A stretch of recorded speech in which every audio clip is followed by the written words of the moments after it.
भविष्यद्वक्ता के कार्य भाई पेरिग्रीन द्वारा। अध्याय 18। एक मनुष्य के पीछे चलना। मेरे लिए तो यह अद्भुत है जो खुदा ने हमारे बीच में किया है, पर कोई न कोई हमेशा सवाल ही करता रहता है क्योंकि वे समझ नहीं पाते।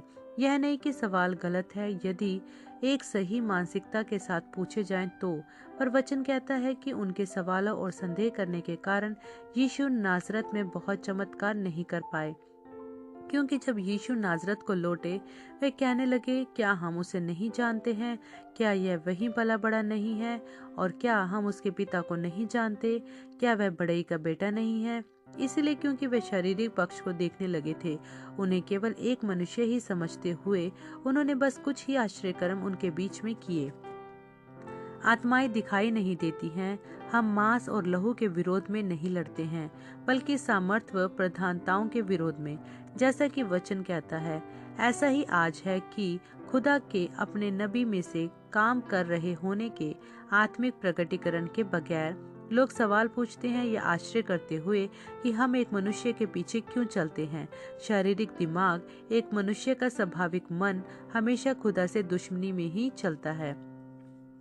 4 मूलभूत प्रश्न विलियम ब्रनम के विषय में लोगों के मनों में मरी की तरह उपजते हैं। वे हैं, आप एक मनुष्य के पीछे क्यों चलते हो? आप एक मनुष्य को ही इतनी तारीफ और महिमा क्यों देते हो? आप लोग इन टेपों में इतना भरोसा क्यों रखते हो? उन गलतियों, चूकों और विरोधाभासों का क्या जो भाई ब्रनम करते हैं? मैं इन सवालों का जवाब दूंगा इनको लिखे जाने के क्रम में ही। यदि कोई मुझसे पूछे कि मैं इस आदमी का अनुसरण क्यों कर रहा हूँ, तो मैं एक सवाल के रूप में उत्तर देता हूँ। यदि वे लोग ही यीशु मसीह के समय में रह रहे होते, एक ऐसे समय में जब कोई नहीं जानता था कि वह कौन था, तो उन्होंने तब क्या किया होता? जब यीशु चलते हुए गुजरा और बोला, मेरे पीछे हो लो। पर आप बहस करते हो, वह तो इमानुएल था, खुदा का बेटा। सच है, पर कितने लोगों को यह मालूम था जब उसने वे शब्द बोले थे? जाहिर सी बात है, इस आदमी के विषय में कुछ तो था, एक चुंबकीय खिंचाव जिसने उन्हें उसके पीछे चलने पर मजबूर कर दिया था। हालांकि यह वह स्वयं भी नहीं समझ सकते थे, पर वे उसके पीछे चलते तो थे ही। और चेलों की एक आदमी के पीछे चलने के लिए बुरी तरह आलोचना की गई थी, क्योंकि वह एक ऐसा मनुष्य था जिसमें खुदा रहता था। पहला कुरिन्थियों 11:1 में पौलुस ने कहा था, तुम मेरे पीछे चलो क्योंकि मैं भी यीशु के पीछे चलता हूँ। क्या उस समय के किसी भी मसीही ने यह कहा होता कि पौलुस का अनुसरण करना गलत है? मुश्किल से ही, यदि वे सचमुच में मसीही थे और समझते थे कि पौलुस कौन है, तब तो नहीं। पर उसी किस्म के लोग आज अपने इस विश्वास में सीमित कि चेलों का यीशु मसीह के पीछे चलना ठीक था, जबकि वे उस समय उसे केवल एक मनुष्य के रूप में ही जानते थे, और यह भी कि पौलुस का अनुसरण करना उचित था। कैसे न कैसे एक अंधेपन के तर्क के द्वारा यह कहते कि भाई ब्रनम का अनुसरण करना गलत है, उनका अनुसरण ऐसा करना जैसे वे मसीह का करते हैं। फिर भी यही लोग दूसरों से कहते हैं कि वे उनका अनुसरण करें। वे लोग किसी प्रचारक या पादरी या पोप का अनुसरण करते हैं। एक मनुष्य जो कहता है वह बात ग्रहण करके उसका अनुसरण करते हैं। यह लोग इस एक मनुष्य के द्वारा कही गई बात के विपरीत किसी भी चीज को विश्वास करने से मना कर देते हैं। फिर भी यही लोग पलटकर हम लोगों पर भाई ब्रनम का गलत ढंग से अनुसरण करने का दोष लगाते हैं। दूसरे लोग एक डिनोमिनेशन में मनुष्यों के एक समूह का अनुसरण करते हैं, जहां हर एक चीज उसी से संबंधित होती है या उसी के द्वारा परखी जाती है जो उनका डिनोमिनेशन सिखाता है। मत्ती 24 में बाइबल कहती है, यदि वे तुम्हारे पास आए और कहें, देखो मसीह यहाँ है या वहाँ है, इसका विश्वास मत कर लेना। इस पर ध्यान दीजिए, यीशु ने उन चीजों को देख रहे थे जो अंत के समय पर थी, जैसे वे तभी शुरू होने जा रही हो। यह कहते हुए कि मनुष्यों का एक झुंड बंद दरवाजों के पीछे इकट्ठा होगा जो धर्म सिद्धांतों और झूठी शिक्षाओं को बनाएगा। यह कहते हुए कि यहाँ है मसीह, यह है वह जो तुम विश्वास कर सकते हो। हम यह कहते हैं, तुम इसका विश्वास करो, तुम बिल्कुल सही रहोगे, तुम स्वर्ग जाओगे। पर वचन एक मूक चेतावनी में खड़ा रहता है, उसका विश्वास मत करना। खुदा का वचन साफ तौर से दिखाता है कि क्यों यह खुदा की ओर से नहीं हो सकता, उस प्रत्येक चीज के लिए जो खुदा ने मनुष्य से कभी भी बोली हो। वह केवल एक ही आदमी से बोली, कोई मनुष्य का समूह नहीं जो बंद दरवाजों के पीछे इकट्ठा होता हो। यही नहीं, पर बिना चूके वह एक आदमी खास तौर से पूरी जिंदगी भर तैयार किया गया इस स्थिति में लाए जाने के लिए जहां वह बोल सके, अपनी ओर से नहीं बल्कि यहोवा यूं फरमाता है। कुछ तो इतने दयनीय रूप से गलती पर होते हैं कि वे अपने ही खराब प्रकाशनों का अनुसरण करते हैं जो गलतियों की संभावनाओं से भरे होते हैं, इसलिए भाई ब्रनम के संदेश का अनुसरण नहीं कर पाते। ज्यादातर मामलों में उनके प्रकाशन ना सिर्फ निराधार होते हैं बल्कि खुदा के वचन तक के विरोध में होते हैं। उदाहरण के लिए वचन कहता है, प्रभु हमारा खुदावंद एक खुदा है। अब कैसे किसी को तीन खुदाओं का दर्शन मिल सकता है और यह अपेक्षा करें कि वह खुदा की ओर से है? आखिर त्रिएकता कहलाने वाली इस चीज का कोई प्रकाशन हो भी कैसे सकता है जो बाइबल तक में पाई नहीं जाती और वह खुदा की ओर से हो? यह रोमी चर्च की एक रीति से ज्यादा कुछ भी नहीं है, ठीक जिस तरह क्रिसमस एक रिवाज है बस। भाई ब्रनम ने शिक्षा दी कि क्यों क्रिसमस प्रभु का जन्मदिन हो ही नहीं सकता। मसीह तो उस वर्ष के बसंत में पैदा हुआ था जब चरवाहे मैदानों में थे। वे दिसंबर के महीने में मैदानों में नहीं होते हैं।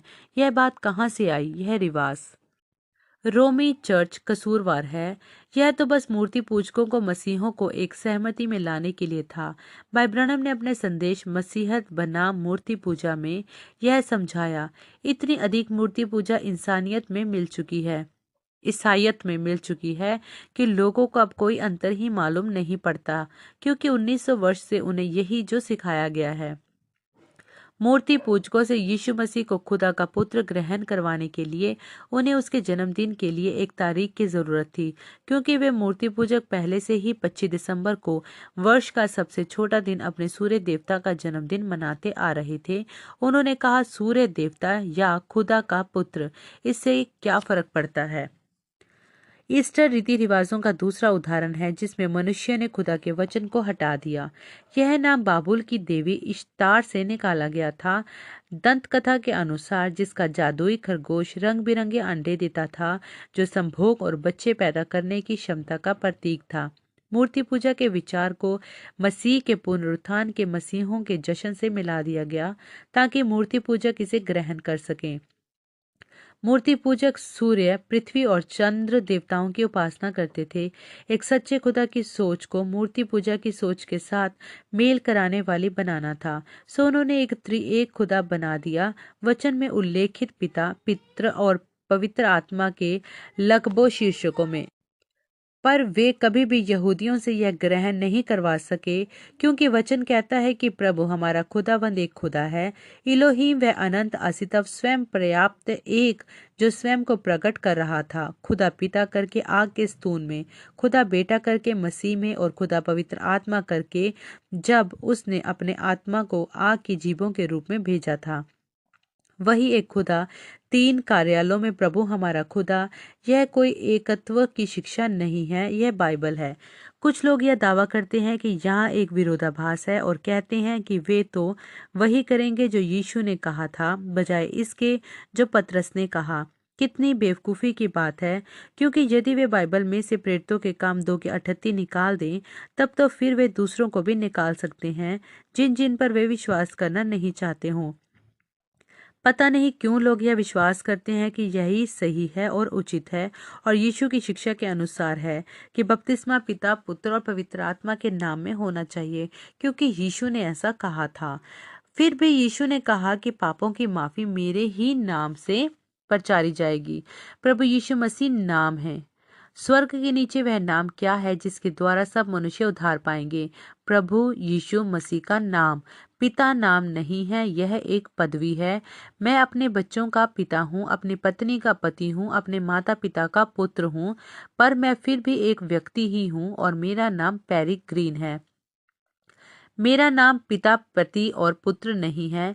वैसा ही इस दुनिया के उद्धारकर्ता के साथ भी है, और सबसे जरूरी बात, वैसा ही दुल्हन के साथ भी है। उसके पास उनका नाम होना अनिवार्य है। हम प्रकाशित वाक्य में पढ़ते हैं कि पहली चीज जो उन्होंने कलीसियाओं में करनी चालू की वह उसके नाम का इनकार था। उन्होंने पदवियों को नामों के रूप में स्वीकार कर लिया। क्योंकि रोमी चर्च को 3 खुदाओं की जरूरत थी मूर्ति पूजा की मान्यता को साथ मिलाने हेतु। पर जब विलियम ब्रनम ने इसे सामने रखा, उन्हें वचनों में से दिखाते हुए, उन्होंने इसका इनकार कर दिया, यह कहते हुए कि हमारा डिनोमिनेशन यह नहीं सिखाता। वे तो डिनोमिनेशन की झूठी शिक्षाओं पर निर्भर हो सकते हैं, व्यक्तिगत सपनों और प्रकाशनों पर या दूसरे मनुष्य की शिक्षाओं पर, बजाय खुदा के पुष्टिकृत वचन के, जो उसी के नबी के द्वारा लाया गया और बाइबल में लिखा गया है। पर यदि आप मुझसे पूछे कि क्या मैं एक आदमी का अनुसरण कर रहा हूँ, मेरा जवाब है हाँ, क्योंकि वह खुदा का वचन लेकर आया। यहोवा यूं फरमाता है। वे पूछते हैं कि क्या मुझे नहीं लगता कि मैं उसके विषय में कुछ ज्यादा ही बात करता हूँ? नहीं, मैं तो पर्याप्त बात भी नहीं करता हूँ। आप देखिए, मैं भाई ब्रनम की शारीरिक महिमा नहीं कर रहा हूँ, मैं उनमें खुदा की महिमा कर रहा हूँ। पौलुस गलतियों 1:24 में बताता है कि कैसे जब लोगों ने उन चीजों को देखा जो खुदा ने उसमें से होकर की थी, उन्होंने मुझसे खुदा को महिमा दी। खुदा की महिमा करने से क्या मतलब है? शब्द महिमा का मतलब है बहुत सम्मान, तारीफ या किसी ऐसे को आदर देना जिसने कुछ बहुत महत्वपूर्ण या कीमती काम कर दिया हो। आप बिना माफी मांगे मैं आपको बताना चाहता हूँ कि खुदा ने भाई ब्रनम में होकर जो किया वे सबसे जरूरी और सबसे कीमती चीजें थी जो मेरे साथ कभी हुई हों। उसने मेरी आंखों से अंधापन दूर किया, मनुष्यों के रीति रिवाज और स्वयं को मुझ पर प्रकट किया ताकि मैं देख सकूं और समझ पाऊं खुदा के अद्भुत दर्शन को अपनी आंखों के सामने। महिमा करने का मतलब है महिमामय बनाना, महिमा देना, उठाना और आदर करना। चीजों को बेहतर बनाने के लिए और अच्छा उससे भी ज्यादा जरूरी जितना शायद असल में मामला हो।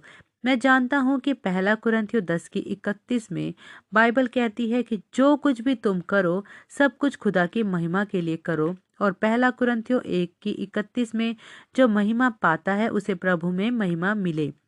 पर मैं चाहता हूं कि आप जाने कि मेरे लिए खुदा उसका वचन ही है। आदि में वचन था और वचन खुदा के साथ था और वचन ही खुदा था, और वचन देहधारी हुआ और हमारे बीच में डेरा किया। यूहन्ना ने खुदा को 3 अलग अलग तरीकों से देखा। जैसे जैसे उसका प्रकाशन गहराता गया, पहले एक मनुष्य के रूप में, फिर वचन के रूप में और फिर ज्योति के रूप में।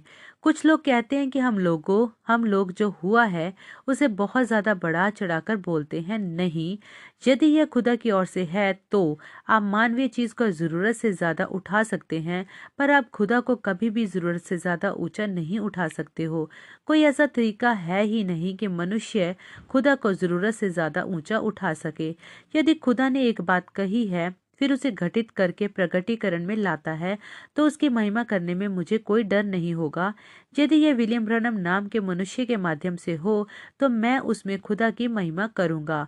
मैं इसके लिए माफी नहीं मांगूंगा, मैं तो बस खुश हो जाऊंगा कि मैं इसे देख सका और खेदित होऊंगा कि दूसरे नहीं देख पाए। कभी कभी मुझे आश्चर्य होता है कि यह क्यों हुआ कि खुदा ने मुझे देख पाने के लिए, फिर भी यह इसीलिए हुआ क्योंकि यह पूर्व निर्धारित था। इज़राइल के दिनों को देखो जब मूसा दृश्य पर आया था। कई सारे इजरायली लोग मूसा से ज्यादा जाने माने थे, पर खुदा ने मूसा को वे आदमी होने के लिए चुना। आज किसी को शिकायत नहीं होती जब मूसा के नाम को महिमा दी जाती है। वे जानते हैं कि यह मूसा नहीं था जिसने यह किया, पर वह मूसा में खुदा था। यहाँ तक कि आज भी इज़राइल की संतान मूसा के नाम से प्यार करती है, क्योंकि वह अपने समय में खुदा के द्वारा भेजा गया एक मनुष्य था। आज भी ऐसा ही है, कुछ फर्क नहीं है।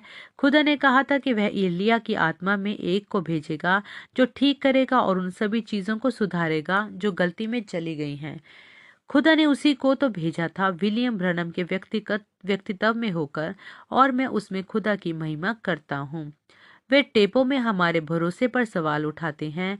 लोग ट्यूसान टैबरनेकल आते हैं, बेंचों में बैठ जाते हैं और संदेश सुनने के लिए तैयारी करते हैं। अक्सर मैं टेप रिकॉर्डों को पुलपिट पर रख देता हूँ। लोगों के पास सामान्यतः बोले हुए वचन वाली सरमन की पुस्तक हाथों में होती है और भाई ब्रनम टेप में प्रचार करते हैं। कुछ लोग इसे अस्वीकार करते हैं क्योंकि वे कहते हैं कि वह आदमी मर चुका है, वह जा चुका है।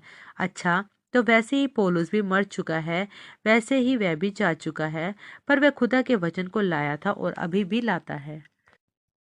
कुछ लोगों के लिए यह कथन चौंकाने वाला है। मुझे यह सवाल सुनने को मिल सकता है। एक मिनट रुको जरा। क्या तुम यह कह रहे हो कि यह टेप खुदा का वचन है? हाँ, मैं यही कह रहा हूँ, पर वे यह नहीं समझते कि मैं ऐसा क्यों कह रहा हूँ। छपी हुई सामग्री हर रोज दूसरे सेवकों व प्रचारकों के द्वारा छापी जाती है जो दावा करते हैं कि उनका वाला खुदा का वचन है। पर यह उन लोगों को बुरा नहीं लगता जो हमसे सवाल पूछते हैं, क्या है खुदा का वचन? बाइबल। इसे बाइबल क्यों कहते हैं?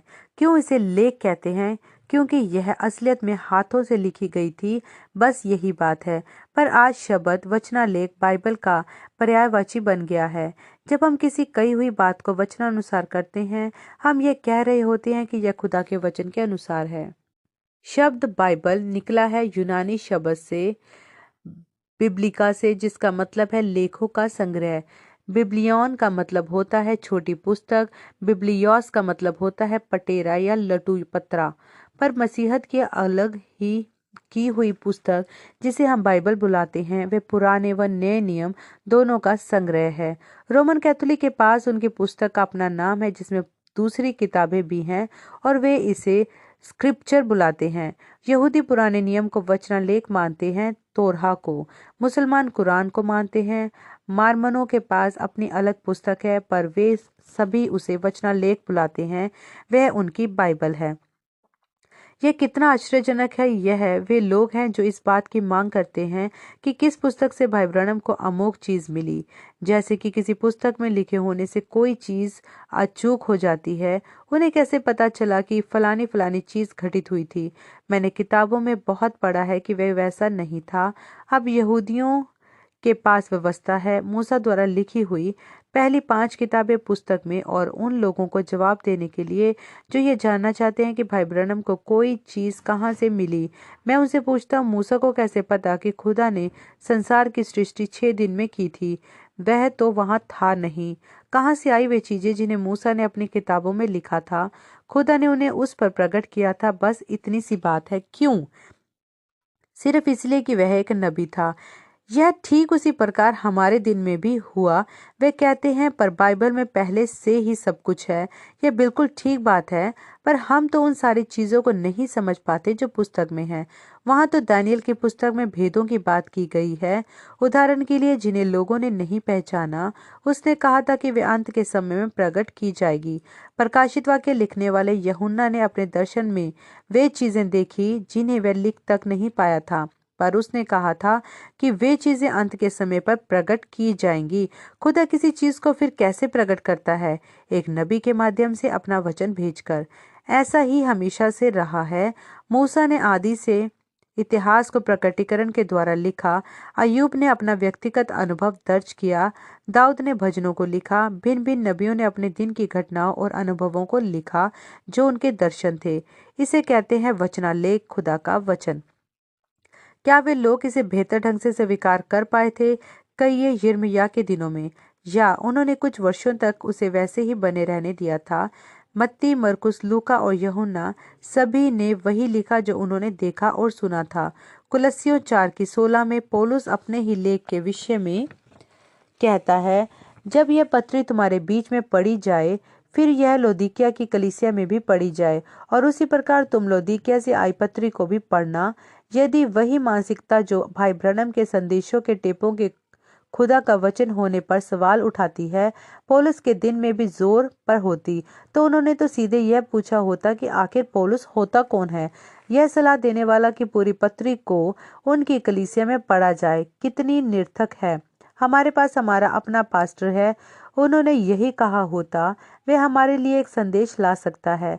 सो जब वे पूछते हैं कि हम हमारी सभाओं में टेप क्यों चलाते हैं, तो मैं उन्हें बस यह कह देता हूँ कि उन्हें इस खुलासे की जरूरत है कि यह आदमी था और कौन, और इसने क्या कहा था। फिर से पहला थिस्सलुनीकियों 5:27 में पौलुस ने कहा, मैं तुमसे प्रभु में कहता हूँ कि यह पत्री सभी पवित्र भाइयों में पढ़ी जाए। क्यों? क्योंकि यह यहोवा यूं फरमाता है था। अपने मन में यह ध्यान रखिएगा कि इसे स्वीकार करना अब हमारे लिए आसान है, पर पीछे उन दिनों में जब इसे लिखा गया था उसे और ग्रहण किया गया था, यह सिर्फ एक चिट्ठी मात्र थी, एक मनुष्य के द्वारा एक कलीसिया को लिखी हुई। इसी तरह जबकि वे टेपों को एक मनुष्य के द्वारा मंडली को प्रचारे गए एक संदेश से ज्यादा कुछ नहीं समझा जाता है, फिर भी यह इस पीढ़ी के लिए खुदा का वचन है। यह यहोवा यूं फरमाता है। आखिरकार पौलुस ने नए नियम का 2/3 हिस्सा लिखा है, पर यह प्राप्त उचित है कि जब हम यह समझ जाते हैं कि वही तो पहला संदेशवाहक है, वह इफिसियों कलीसिया काल का दूत था। पौलुस के लेख जरूरी मसले को सुलझाने के लिए इस्तेमाल किए जाते थे। मान लीजिए कि एक डिक्कन को चुना जाना है तो उसकी योग्यताएं क्या होनी चाहिए? जवाब मिल जाएगा तीमुथियुस को लिखी गई पौलुस की पहली चिट्ठी में अध्याय 3। डिकनों को एक पत्नी का पति होना चाहिए। यदि कोई प्रस्तावित डिकन योग्यताओं को पूरा नहीं कर पाता जो पौलुस ने रखी, जो विशेषज्ञ था, तो उसे स्वीकार नहीं किया जा सकता था। यह काफी अच्छी तरह से परिभाषित था। वैसे ही यह आज हमारे साथ है, जो खुदा के इस दूत का जो इस युग के लिए भेजा गया वैसे ही पुष्टिकृत था जैसे पौलुस था। यदि कोई सवाल उठाता है, मैं यह कह सकता हूँ। आइए उत्तर के लिए टेपों में चलें। वचनालेख हस्तलेख एक साथ इकट्ठे करके बाइबल बन गई। यूहन्ना जिसने प्रकाशित वाक्य लिखा था, उसे पतमुस टापू पर इतने अनोखे दर्शन आए थे जो कि बाइबल में दर्ज हैं कि यदि उनके जैसे आज आए होते तो महान धर्म विज्ञानी लोगों और डिनोमिनेशनों के मुखियाओं ने उन्हें पूरी तरह से ठुकरा दिया होता और वे अब तक के सबसे अद्भुत प्रकटीकरण से ही पूरी तरह चूक गए होते। यीशु ने कहा था कि वचन के लेखों को तोड़ा नहीं जा सकता है और उन्होंने उसे खुदा का वचन कहा था। एक बार तो उन्होंने कहा था, वचन के लेखों में ढूंढ कर देखो, पुराना नियम ही लिखा गया था, क्योंकि उनमें तुम सोचते हो कि अनंत जीवन है, पर वह वचन के लेख आए कहाँ से थे? दूसरा तीमुथियुस 3:16 में वचन कहता है, सारा वचन खुदा की प्रेरणा के द्वारा दिया गया और शिक्षा देने, बुराई दिखाने, सुधारने और धार्मिकता में निर्देशित करने के लिए उपयोगी है। दूसरा पत्रस 1:20 में हम पढ़ते हैं, यह पहले से जानते हुए कि वचन की कोई भविष्यवाणी किसी के व्यक्तिगत अनुवाद से नहीं है, क्योंकि पुराने दिनों में भविष्यवाणी किसी मनुष्य की इच्छा से कभी नहीं आती थी, बल्कि खुदा पवित्र लोगों में से होकर बोलता था जब वे पवित्र आत्मा के द्वारा उभारे जाते थे। आज तो कई लोग हैं जो बोलते हैं पर पवित्र आत्मा से नहीं उभारे गए बोलने के लिए, और ऐसे भी बहुत तेरे लोग हैं जो कहते हैं कि वे भाई ब्रैनम के संदेश का विश्वास करते हैं, फिर भी उन्होंने यह ही साबित किया कि वे टेपों को सुन सकते हैं और वे पढ़ सकते हैं। यदि वे वाकई में विश्वास करते हैं तो वे उसे जो वह सुनते हैं कामों में उतार लाते। वे उन प्रचारकों को सुनने से मना कर देते हैं जो संदेश प्रचार करते हैं, जबकि नबी ने उन सेवकों को जिम्मेदारी दी थी प्रचार करने के लिए, और ऐसा करने के लिए उनका अभिषेक किया था। और वचन कहता है, सो फिर विश्वास सुनने से और सुनना खुदा के वचन से होता है, और फिर से और बिना प्रचारक कर क्यों कर सुने। और वे कैसे प्रचार करें जब तक भेजे न जाएं। जब वे कहते हैं कि प्रचारकों की कोई जरूरत नहीं, तो उन्होंने नबी को फिर ठीक से सुना नहीं था। उदाहरण के लिए, नबी को यह कहते सुनकर कि शिक्षा तो शैतान की ओर से है, तुरंत अपने बच्चों को स्कूल से निकाल लेते हैं। पर उन्होंने तो ऐसा करने के लिए नहीं कहा था, ना ही उन्होंने अपने बच्चों के साथ ऐसा किया था। आमोस 3:7 कहता है, निश्चय ही प्रभु खुदावंत कभी कुछ नहीं करेगा जब तक कि अपना भेद अपने दासों भविष्यद्वक्ताओं पर प्रकट ना करे। तो फिर यह खुदा का तरीका है अपने भेदों को जाहिर करने का, अपने नबियों के माध्यम से। यदि यह किसी और तरह होता तो वचन के लेख टूट जाते, और यीशु ने कहा था कि वचन के लेख टूट नहीं सकते। इसलिए मैं कहता हूँ कि टेप आज के दिन के लिए हमारी पत्रियां हैं। उनमें हमारे निर्देश, अधिकार, हवाले और आधिकारिक मार्गदर्शन पाया जाता है, जो किसी मनुष्य की इच्छा से नहीं बोले गए, बल्कि एक पवित्र जन के द्वारा जो पवित्र आत्मा के अभिषेक के तले था। यह टेप उन दर्शनों और अनुभवों का संग्रह है जो यहोवा यूं फरमाता है को दुल्हन के लिए लाते हैं। उन्होंने कहा था कि हमें टेपों को सुनना जरूरी है। उन्होंने कहा था कि वे संदेश हैं। फिर भी सवाल उठता है कि कैसे कोई भी व्यक्ति इतना अक्कड़ हो सकता है कि यह विश्वास करे कि जो उसने कहा वही खुदा का वचन था। उत्तर है, ठीक उसी तरह जैसे पौलुस सुनिश्चित था। पौलुस जब जहाज पर था, कप्तान की ओर मुड़ा और बोला, एक प्राणी को भी नीचे मत उतारना, क्योंकि प्रभु का स्वर्गदूत आकर मेरे पास खड़ा हुआ है और मुझे बताया है कि हम सब बच जाएंगे, पर जहाज खो बैठेंगे।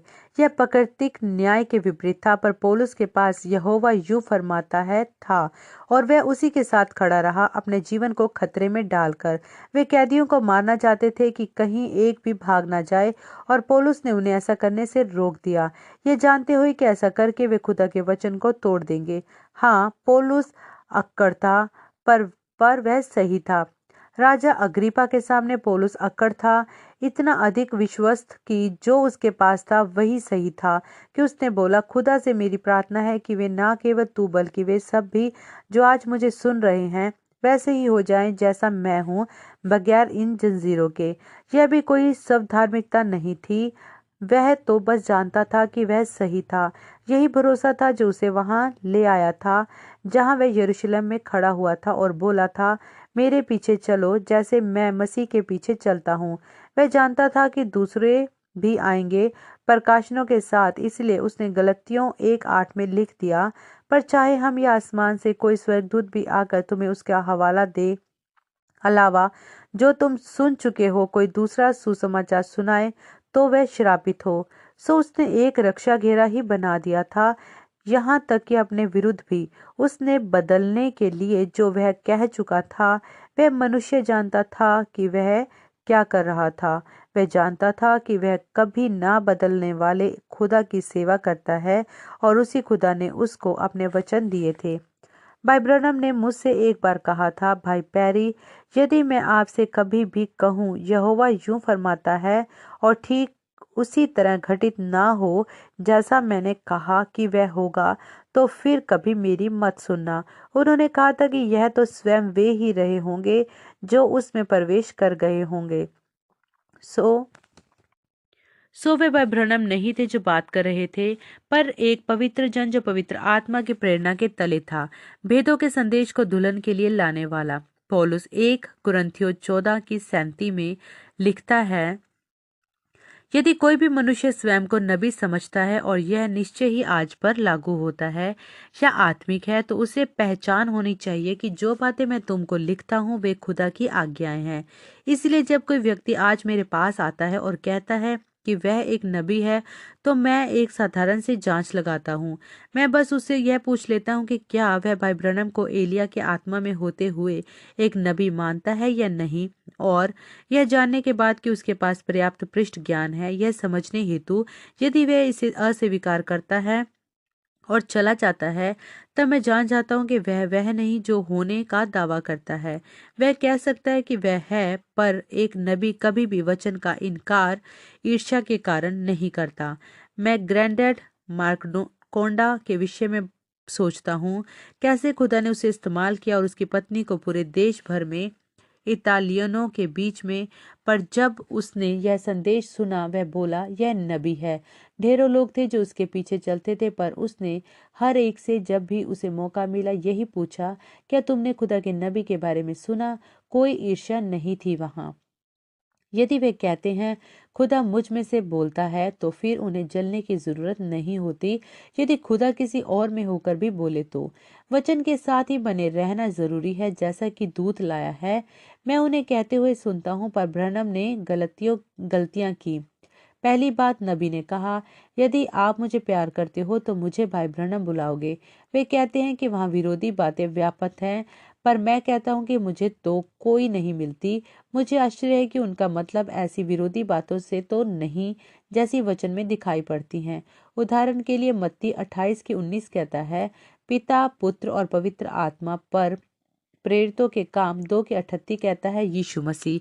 क्या यह विरोधाभास है? नहीं, यह तो प्रकाशन की कमी है। बाइबल में कोई विरोधाभास नहीं, केवल व्यक्तिगत रूप से प्रकाशन की कमी है। लोग उन आयतों को लेते हैं जो कहती हैं, अपने जीवन के लिए कुछ विचार न करना कि तुम क्या खाओगे, मैदान के फूलों को देखो, और मैं तुमसे कहता हूँ कि सुलेमान तक अपनी महिमा में उनमें से एक की तरह भी वस्त्र पहने हुए ना थी। ना था और वे निठल्ले बन जाते हैं। पर उन्हें यह भी पढ़ना चाहिए जहाँ यह लिखा है, चींटी के पास जा तो तू आलसी उसको देखो और बुद्धिमान हो जा। संतुलित करने वाला पक्ष नीति वचन 26 की 4 व 5 में एक आदर्श उदाहरण समायोजित है, उसका जो खुदा के वचन में एक विरोधाभास प्रतीत होता है। चौथी आयत कहती है, किसी मूर्ख को उसकी मूर्खता के अनुसार उत्तर ना दे, कहीं तू भी उसकी तरह ना ठहरे। और पांचवी आयत, मूर्ख को उसकी मूर्खता के अनुसार उत्तर दे, कहीं ऐसा न हो कि वह अपनी ही समझ में बुद्धिमान बना रहे। क्या यह विरोधाभास है? नहीं, यह मामला है मूर्ख की मूर्खता से पेश आने के उचित व अनुचित तरीके के प्रकाशन का होना। उसी तरह ब्रनम के संदेश में भी कोई विरोधाभास नहीं है, एक जगह भी नहीं। ऐसे भी लोग हैं हालांकि जो उनके कहे हुए को गलत समझ बैठते हैं। वचन के लेख संतुलन में है, संदेश संतुलन में है। जब मैंने पहली बार भाई ब्रनम से बोला था, श्रीमान मुझे लगता है कि आप एक नबी हैं, आपके ऊपर एलिया की आत्मा के साथ, उन्होंने उत्तर दिया, भाई पैरी वचन के लेखों में अपना संतुलन बनाकर रखिए। मेरे लिए संदेश आत्मिक अधिकार है, फिर भी मुझे इसे वचन के लेख करके समझने में मुश्किल हो रही थी क्योंकि यह वचन में लिखा नहीं था। पर मुझे यह कहने में कोई झिझक नहीं है कि यह यहोवा यूं फरमाता है। इसलिए मैं कहता हूं कि यह खुदा का वचन है। कुछ लोग डरते हैं क्योंकि वे जानते हैं कि वचन बाइबल में जोड़ने और घटाने के विरोध में चेतावनी देता है, परंतु उन्हें डरने की जरूरत नहीं है क्योंकि भाई ब्रनम का संदेश इन दोनों में से किसी भी बात का दोषी नहीं है। इसने तो बस उसकी पूर्ति ही की है, जैसा कि स्वयं वचन ने कहा कि वह अंत के दिनों में करेगा। आप देखिए, यह लिखित बाइबल में पूरा हुआ है, पर इसका खुलासा प्रकाशन नहीं किया गया था। संदेश ने खोला और वे जिनके पास आंखें हैं देख सकते हैं, यह भी कि जिनके पास सुनने वाले कान हैं इसे सुन सकते हैं। पर सभी मनुष्य इसे नहीं देख पाएंगे और सभी मनुष्य इसे सुन नहीं पाएंगे क्योंकि वे आत्मिक प्रकाशन का एक शारीरिक अनुवाद देंगे और नतीजतन वे देख नहीं पाएंगे, ना ही वह सुन पाएंगे जो खुदा ने इस पीढ़ी से किया। मैं एक मनुष्य का अनुसरण करता हूँ, भाई ब्रनम का, क्योंकि वे मसीह का अनुसरण करते थे और मैं उनमें खुदा की महिमा करता हूँ। और मैं कहता हूँ कि जो वे इस पीढ़ी के लिए लेकर आए थे वह दुल्हन के लिए खुदा का वचन था।